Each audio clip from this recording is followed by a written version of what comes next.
அன்பு நெஞ்சங்களுக்கு இனிய இனிய வணக்கங்கள். நாங்க தாங்க ஆட்சி அமைக்க போறோம். இவங்கள தாங்க அமைச்சர்கள் அப்படின்னு இப்பவே முக்கியமான கட்சிகளுக்குள்ளார பல லிஸ்ட்டுகள தயார் பண்ணி அப்படியே ரவுண்ட்ஸுக்கு சுற்றுக்கும் விட்டுக்கிட்டு இருக்காங்க. ஏங்க இன்னும் ரிசல்ட்டே வரல அப்படின்னா, ஏங்க நாங்க எடுத்திருக்கிற அந்த கருத்துக்கள், கணிப்புகள் எல்லாமே எங்களுக்கு தாங்க சாதகமா இருக்கு அப்படின்னு கான்ஃபிடன்ஸா எல்லா விஷயத்தையும் அவங்க நம்பிக்கையோடு தெரிவிச்சுட்டு இருக்காங்க. சரி, உண்மையிலேயே என்ன நடந்துட்டு இருக்கு? திமுகல எடுத்துக்கிட்டோம்னா ஒரு 5 முக்கியமான பாயிண்ட்ஸ கையில வச்சிருக்காராமா மு.க. ஸ்டாலின். இந்த பக்கம் விஜய் எடுத்துக்கிட்டோம்னா அவர் இவங்கவங்களாம் தான் அமைச்சர்கள் அப்படின்னு ஒரு லிஸ்ட் தயாரிச்சிருக்காராமா. இதற்கு இடையில அமித்ஷாவுடைய கணக்குகள் ஒர்க் அவுட் ஆகுமா? குமாரசாமி கணக்கு புரிஞ்சிருப்பீங்கன்னு நினைக்கிறேன். இப்படி பல விஷயங்கள் பின்னணியில இருக்கு. இன்றைய இளங்கோவன் எக்ஸ்பிரஸில் விரிவாக அலசுவோம். நான் உங்கள் சகோ த இளங்கோவன். நிகழ்ச்சிக்கு போகலாம்.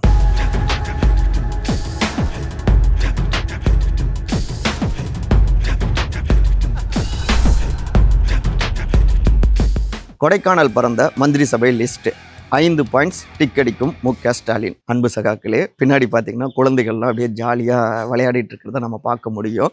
கோடை வெயிலையும் பொருட்படுத்தாமல் எவ்வளோ ஹாப்பியாக இயல்பாக இருக்காங்க. ஆனால் உண்மையில் நம்மளால் அப்படி இருக்க முடியலைங்க. ஏன்னா தேர்தல் நடந்த ஏப்ரல் 23 ரிசல்ட் வரக்கூடிய மே 4 வரை இந்த இடைப்பட்ட ஒரு 11 நாட்கள் இருக்குன்னா, இந்த 11 நாட்களுமே பல்வேறு கணிப்புகள், பல்வேறு குழப்பங்கள்னு கூட வச்சுக்கலாம். இவங்களே ஆட்சியை தொடர்வாங்க அப்படின்னும், இல்லைங்க புதுசாக வந்தவர் அவரு ஆட்சிக்கு வருவார் அப்படின்னும், இல்லைங்க அவர் பிரிக்கிற வாக்குகளால் நாங்கள் இந்த முறை ஆட்சி கட்டலுக்கு வருவோம் அப்படின்னும் பல்வேறு கருத்துக்கள், கணிப்புகள் ஒவ்வொருத்தரும் நம்பிக்கையோடு தான் இருக்காங்க. அதுக்கேற்ற மாதிரி மந்திரி சபை லிஸ்ட்டையும் தயார் பண்ணிக்கிட்டே இருக்காங்க. அதில் முக்கியமாக பார்த்தோம்னா முதலமைச்சர் திமுகவுடைய தலைவர் திரு மு.க. ஸ்டாலின் அவர் கொடைக்கானலுக்கு ஓய்வுக்கும் போயிருக்காரு. அங்கே வாக்கிங் போகிறது, பப்ளிக்கை சந்திக்கிறது, இப்படி அந்த சைகை காமிக்கிறது, அப்படியே ஹாப்பியாக இன்னொரு பக்கம் சைக்கிள்லாம் ஓட்டுறது. அதுக்கப்புறம் இந்த சைடில் பார்த்தோம்னா தாவேக சைடில் ஏங்க எங்கள் தலைவர் பண்ணுற எல்லாத்தையும் அவங்க தலைவர் பண்ணுறாரு பயமா அப்படின்னு இவங்க சொல்ல, ஏங்க இதெல்லாம் அன்னைக்கே அவர் ரோட் ஷோலாம் பண்ணவருங்க எங்கள் தலைவர் அப்படின்னு சமூக வலைதளங்கள் முழுக்கவே டிஎம்கே வெர்சஸ் டிவிகேன்னு வார் ஓடிக்கொண்டே இருக்குங்க. சரி, கொடைக்கானல் போனப்போ முதல்ல வாக்குப்பதிவு முடிஞ்ச உடனே கொஞ்சம் ஜர்க்கு ஏற்பட்டது ஆளும் தரப்புல. ஆனால் அவங்க எடுத்த நிறைய ரிப்போர்ட்ஸு அதெல்லாம் பார்த்து திமுக தலைவர் ஹாப்பி, மறுபடியும் நம்ம தான் ஆட்சியை தொடருவோம் அப்படின்னு. ஸோ அங்கே கொடைக்கானல் போய் யாருக்கெல்லாம் அமைச்சரவையில் இடம் பிடிக்கலாம் அப்படின்னு அந்த தயாரிப்பு வேலைகள் ஓடிக்கொண்டிருக்குங்க. ஐஏஎஸ் டீம் கொஞ்சம் சில ரிப்போர்ட்ஸ்லாம் தந்திருக்காங்க. அப்புறம் இவங்களுக்காக இயங்கக்கூடிய அந்த தனியார் ஏஜென்சிஸ் நிறுவனமும் இவங்கெல்லாம் அமைச்சரவையில் இடம் பிடிக்கலாம் அப்படின்னு லிஸ்ட் கொடுத்துருக்காங்க. அதில் முதலாவதாக பார்த்தோம்னா இந்த முறை அதிக அளவில் இளம் அமைச்சர்கள் வருவதற்கு வாய்ப்புகள் இருக்குது. பெண்கள் அமைச்சரவையில் கூடுதலாக இடம் பிடிக்க வாய்ப்பு இருக்குது. போன முறை 3, இந்த முறை அது அதிகரிக்கும். அதில் முக்கியமாக சில சீனியர்களுக்கு இந்த முறை துறை கிடைக்காது, அமைச்சரவையில் இடம் கிடைக்காது. அப்படியே கிடைச்சாலும் சரி வளமான அந்த துறைகள் அவங்க பக்கம் போகாது அப்படிங்கிறாங்க. இப்போ உதாரணமாக சொல்லணுன்னா, இந்த முறை தாவேகா ஒரு மாதிரி டஃப் ஃபைட்டு கொடுத்துட்டாங்க. இதுக்கு முக்கியமான காரணம் அங்கே நிறைய அளவில் யங்ஸ்டர்ஸு அவங்க உள்ள களத்தில் இருக்காங்க. இங்கே திமுகவில் பார்த்தோம்னா நிறைய மண்டல பொறுப்பாளர்கள், மந்திரிகள்லாம் இவங்கள வேட்பாளராக்கும் நிச்சயமாக நாங்கள் ஜெயிச்சு காட்டுறோம் அப்படின்லாம் அவங்க சொல்லியிருக்காங்க. பல இடங்களில் சில பழைய வேட்பாளர்களாலேயும் சில அதிருப்திகள் இருந்திருக்கு. அதனாலேயும் வாக்குப்பதிவும் எகிரி இருக்குது. ஒருவேளை மண்டல பொறுப்பாளர்கள் இவ்வளோ சீட்ஸ் நாங்கள் ஜெயிச்சு கொடுப்போன்னு சொன்னாங்க இல்லையா, அது குறைஞ்சதுன்னா அவங்களுக்கு பனிஷ்மெண்ட் கிடைக்கலாம். சிலருக்கு துறை கிடைக்காம போகலாம். அப்படியே கிடைச்சாலும் அவங்களுக்கு வளமான துறை கட்டுங்க. இது இதில் கராராக இருந்துகிட்ருக்காங்க. அதில் முக்கியமாக பார்த்தோம்னா ஒருத்தர் அழுதே சாதிச்சிட்டு இருப்பார். அந்த சீனியருக்கெலாம் இந்த முறை வெற்றி அடைஞ்சாலும் சரி அவரை காமாக ஒரு கௌரவமாக மட்டும் வச்சுப்போம், பெருசாக பொறுப்புகள் கொடுக்க வேணாம் மந்திரி சபையில் அப்படின்னும் ஒரு ரிப்போர்ட் போயிருக்கு. அதையும் தாண்டி மறுபடியும் கண்ணீர் விட்டு ஏதாவது சாதிக்க நினச்சா போன முறை மாதிரியே நார்மலான ஒரு துறையை ஒதுக்குவோம் அப்படின்னும் ரிப்போர்ட்டு பறந்துருக்குங்க. இதில் மேற்கு மண்டல ஜோன் பார்த்தோம்னா இந்த முறையும் கொஞ்சம் டஃப் கொடுக்கும் அப்படின்னு சொல்கிறாங்க. ஆனால் கோவை நம்பிக்கை கொடுக்குது அப்படின்னும் முன்னாள் அமைச்சர் திரு செந்தில் பாலாஜி அவங்களுடைய டீம் கொடுத்துருக்காங்க.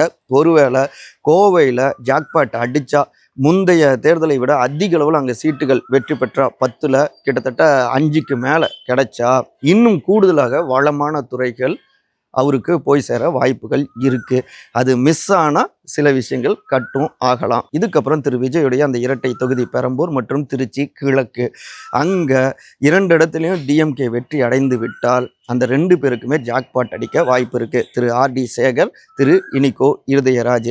இதில் பார்த்தோம்னா ஒரே மாவட்டத்திலேருந்து அப்போ 3 மந்திரிகளா அப்படின்லாம் அங்கே கேள்விகள் வரலாம் திருச்சி மாவட்டத்தில். அப்போ யாரோ ஒருத்தருக்கு மந்திரி பதவி மிஸ் ஆகலாமா அப்படின்னு டாக் ஓடிக்கொண்டு இருக்குது. அதாவது திரு KN நேரு, திரு அன்பில் மகேஷ் பொய்யாமொழி, இப்படி பல கருத்துக்கள் ஓடிக்கொண்டிருக்கு. ஆனாலும் அவரை தோற்கடித்தால் அவங்களுக்கு ஏதாவது ஒன்று முக்கியமான பொறுப்பு கொடுக்கணும் அப்படின்னும் கணக்கில் எடுத்திருக்காங்க. இந்த ரிப்போர்ட் போயிருக்கு. முழுக்க ஆக்டிவாக இருக்கக்கூடிய யங்ஸ்டர்ஸ்க்கு இந்த முறை அமைச்சரவையில் அதிக இடம் கொடுக்கப்படலாம். அதில் பெண்களும் முக்கியமாக இருக்கலாம் அப்படிங்கிறாங்க. பட்டியல் சமூகத்தை சார்ந்தவருக்கு துணை சபாநாயகர் பொறுப்பு கொடுக்கப்படலாம் அப்படின்னு சொல்கிறாங்க. ஒரு பெண்ணுக்கு இந்த முறை சபாநாயகர் பதவி கொடுக்கப்படலாம் அப்படின்னும் தகவல்கள் வந்து கொண்டிருக்குங்க. இது எல்லாமே சிங்கிள் மெஜாரிட்டியோடு ஆட்சிக்கு வந்தால், ஒரு வேளை இழுபறி நீடிச்சா அதில் இந்த அமைச்சரவை லிஸ்ட்டில் மாற்றங்கள் இருக்கலாம். அதே நேரத்தில் தாங்கள் எதிர்பார்த்ததை விட மைனஸ் வந்ததுன்னா நிறைய இடங்களில் உள்ளடி அரசியல் பயங்கரமாக இருந்தது. எலெக்ஷன் நேரத்துலையும் அது வெளிப்பட்டது. அங்கெல்லாம் களையெடுப்புகள் நிச்சயமாக இருக்கும். சில மாவட்ட செயலாளர்களுடைய பொறுப்புகள் காலி செய்யப்படும். அந்த இடத்துல புதியவர்கள், இளைஞர்களுக்கு வாய்ப்பு கொடுக்கப்படும் அப்படின்லாம் அங்கே ரிப்போர்ட் போயிருக்குங்க கொடைக்கானலுக்கு. இதையெல்லாம் வச்சு ஒரு ஆலோசனையும் ஓடிக்கொண்டிருக்கு கொடைக்கானலில் அப்படின்னும் உடன்பிறப்புகள் வட்டாரங்கள்ல இருந்தும் தகவல்கள் வருதுங்க. சரி, நம்ம இங்கேருந்து டிவிகே சைடு போவோம். 150+ டிவிகேவின் மந்திரி சபை லிஸ்ட். அதே நேரம் அலர்ட் தரும் விஜய். நேரு விளையாட்டு அரங்கத்தில் பிரம்மாண்டமான வகையில் பதவியேற்பு விழா மே 8ஆம் தேதி மோஸ்ட்லி இருக்கும்.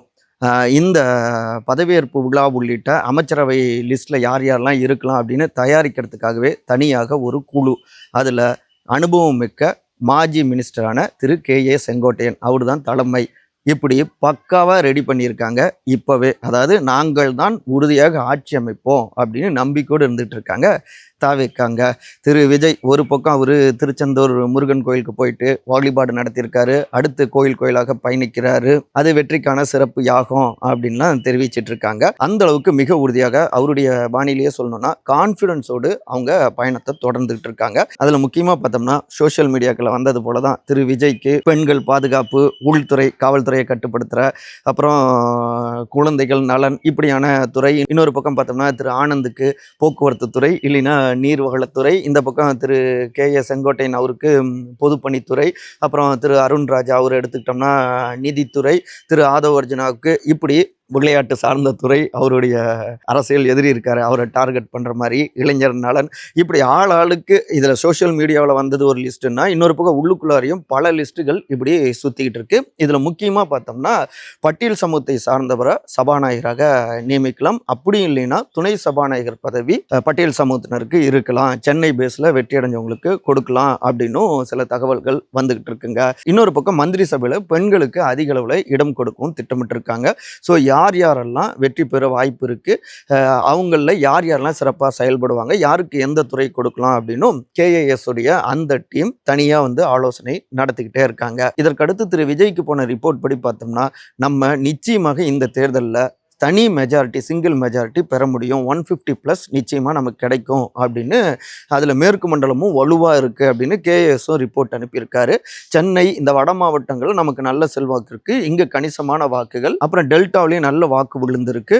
இவை எல்லாவற்றையும் வைத்தாலே அந்த தனி மெஜாரிட்டி நமக்கு கிடைச்சிரும் அப்படின்னும் நம்பிக்கையை கொடுத்துருந்துருக்காங்க. அப்புறம் முக்கியமாக லஞ்சம் ஊழலுக்கு எதிரான ஆட்சியை நாங்கள் கொடுப்போம் அப்படின்னு தான் பரப்புரை செஞ்சாங்க.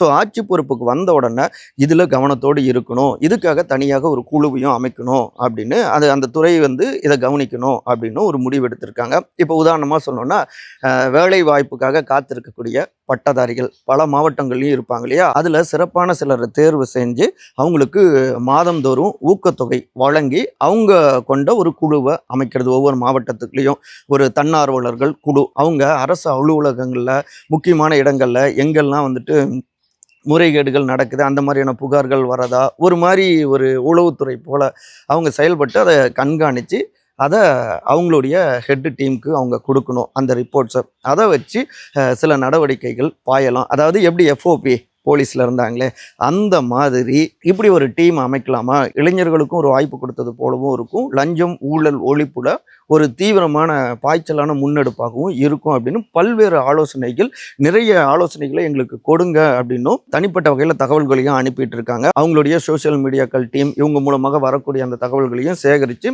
அதில் பெஸ்ட்டை தேர்வு செஞ்சுட்டு இருக்காங்க.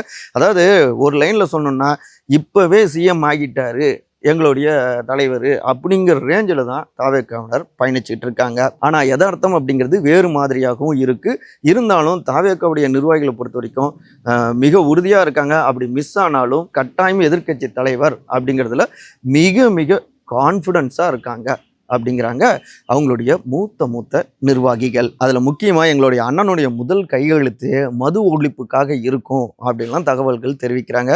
உண்மையிலேயே மது இல்லாத, போதை இல்லாத ஒரு சமூகம் இருந்தால் நல்லது தான். அதே நேரத்தில் டாஸ்மாக் மூலமாக வருமானம் தான் வந்துட்டுருக்கு. அந்த வருமான இழப்பை வேறு வகையில் ஆக்கப்பூர்வமாக மாற்றியும் அமைக்கலாம். பலர் அந்த முன்னுதாரணத்தை கொடுத்துருக்காங்க. ஸோ பார்ப்போம் என்ன நடக்குதுன்னு. இதெல்லாம் மிஸ் ஆனாலும் ஆப்ஷன் பி இருக்குது அப்படின்னு சொல்கிறாங்க. அதை வச்சு தான் பாஜக சைட்ல இருந்தும் சில கணக்குகள் போட்டுக்கிட்டு இருக்காங்க. விஜய் வாக்குகள், என்டிஏ ஆட்சி, அமித்ஷா போடும் குமாரசாமி கணக்கு. நம்ம தொடக்கத்துல இருந்தே சொல்லிட்டு இருந்தது போல தான் நிச்சயமாக நம்முடைய என்டிஏ ஆட்சி தமிழ்நாட்டில் அமையும் அப்படின்னு உறுதியாக நம்பிட்டு இருக்காங்க உள்துறை அமைச்சர் திரு அமித்ஷா அவங்களுடைய டீம்ங்க. இங்கேருந்து கமலாலயத்திலேருந்து டெல்லிக்கு போகக்கூடிய ரிப்போர்ட்ஸும் அந்த வகையில் தான் இருக்குது அப்படிங்கிறாங்க அவங்களுடைய ஏஜென்சிஸும். சொல்கிறது என்னென்னா, முதல்ல திரு விஜய் அவருடைய வாக்குகள் ஸ்பாய்லர் அப்படின்லாம் சொல்லப்பட்டது. ஆனால் இப்போ அது டிசைடர், தீர்மானிக்கக்கூடியதாகவும் மாறியிருக்கு. திரு அமித்ஷா அவங்களுடைய கணக்குப்படி பார்த்தோம்னா, இங்கே ஏற்கனவே போன முறை 75 தொகுதிகளை என்டிஏ கூட்டணி பெற்றது, ஏடிஎம்கே கூட்டணி. இந்த முறை மக்களுக்கு இயல்பாக இருக்கக்கூடிய ஆட்சியின் மீதான எதிர்ப்புணர்வு, சிறுபான்மையினருடைய வாக்குகளை இன்னொரு பக்கம் திரு விஜய் பிரிக்கிறது, பட்டியல் சமூக மக்களுடைய வாக்குகளையும் பெரும் அதிர்வுகளை ஏற்படுத்துவது, இப்படி திமுக கூட்டணியுடைய ஓட் பேங்க்ல பெரிய சேதாரத்தை இன்னொரு டீமும் டிவிகே டீமும் ஏற்படுத்தி இருக்கிறதால இங்கே அந்த ஓட்டுகள் பிரிகிறப்ப அது இன்னொரு பக்கம் நமக்கான சாலிடான வாக்குகளாக வந்து சேரும். அப்போ நிச்சயமாக 75லேருந்து இந்த முறை 100+ நிச்சயமாக தமிழ்நாட்டில் கிடைக்கும் அப்படின்னு ரிப்போர்ட்ஸ் போயிருக்குங்க. ஏற்கனவே நம்ம பதிவு செஞ்சுருக்கோம். இப்போ அந்த 100 கிடைச்சதுன்னா அதை வச்சு தான் இன்னொரு பக்கம் திரு குமாரசாமி கணக்கு, அந்த ஃபார்முலா ஒர்க் அவுட் ஆகும் அப்படின்னு கணக்கு போடுறாங்க. என்னதுங்க அப்படின்னு பார்த்தோம்னா, கடந்த 2018ஆம் ஆண்டில் கர்நாடகாவில் என்ன நடந்தது? அங்கே காங்கிரஸ் 78 தொகுதிகளை வெற்றி அடைஞ்சது. ஜேடிஎஸ் திரு குமாரசாமியுடைய பார்ட்டி 37 தொகுதிகள், இன்னொரு பக்கம் பாஜக 104. தனிப்பெரும்பான்மை யாருக்குமே கிடைக்கல. 113 தனிப்பெரும்பான்மைக்கு வேணும் மெஜாரிட்டிக்கு. ஸோ என்ன நடந்ததுன்னா, திரு குமாரசாமி பார்ட்டி காங்கிரஸோடு கூட்டணி அமைச்சு அங்கே ஆட்சி பொறுப்புக்கும் வந்தாங்க. 78+37 = 115 அப்படின்னு இந்த கூட்டணி மெஜாரிட்டி நிரூபித்து அதில் திரு குமாரசாமி 37 எம்எல்ஏக்கள் மட்டும் வச்சுருந்தாலும் டிமாண்ட் பண்ணார், நான் தான் சிஎம் அப்படின்னு சொல்லிட்டு. அதை அக்செப்ட் பண்ணிக்கிட்டாங்க கூட்டணி கட்சி காங்கிரஸ். அட்லாஸ்ட் அங்கே குமாரசாமி அவர்கள் சிஎம்மும் ஆனார். அதே போல் இங்கே திரு விஜய் 30 தொகுதிகள் வரை வருவதற்கு வாய்ப்புகள் இருக்குது இந்த விஷயங்கள்லாம் பார்க்குறப்ப.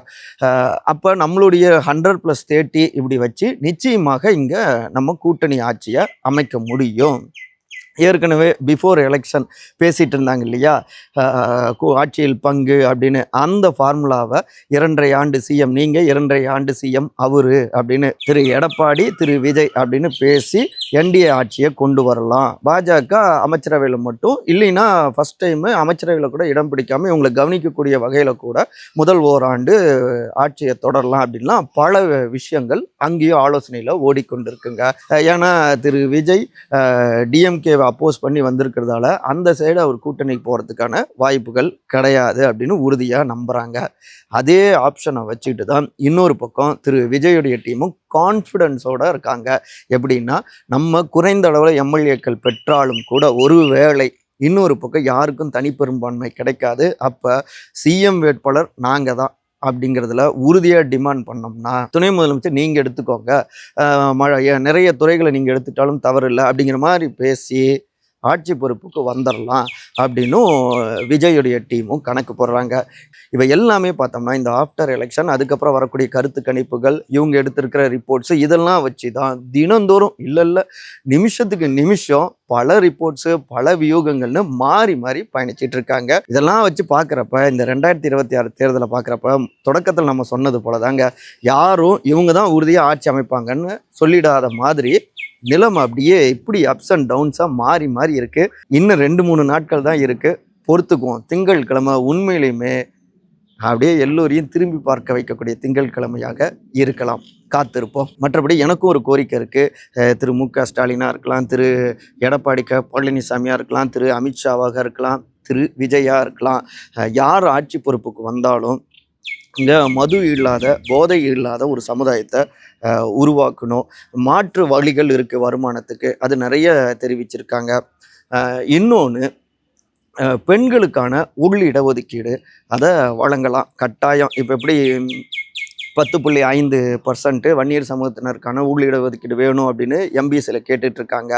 இன்னொரு பக்கம் பார்த்தோம்னா ஏற்கனவே அருந்ததியர் சமுதாயத்தினருக்கு உள் இடஒதுக்கீடு 3.5% இப்படி உள் இடஒதுக்கீடு கொடுக்கப்பட்டிருக்கு இல்லையா, அது மாதிரி எம்பிசி 20%, பிசி 30%, பட்டியல் சமூகத்தினர் இவங்களுடைய பர்சன்டேஜில் குறைஞ்சது 2% உள் இடஒதுக்கீடு அச்சமூகங்களை சார்ந்த அப்பிரிவை சார்ந்த பெண்களுக்கு அங்கே கட்டாயம் வாய்ப்பு கொடுக்கணும். ஒவ்வொரு பிரிவுக்குள்ளாரையும் கட்டாயம் பெண்களுக்கான இடஒதுக்கீடு இருக்கணும்.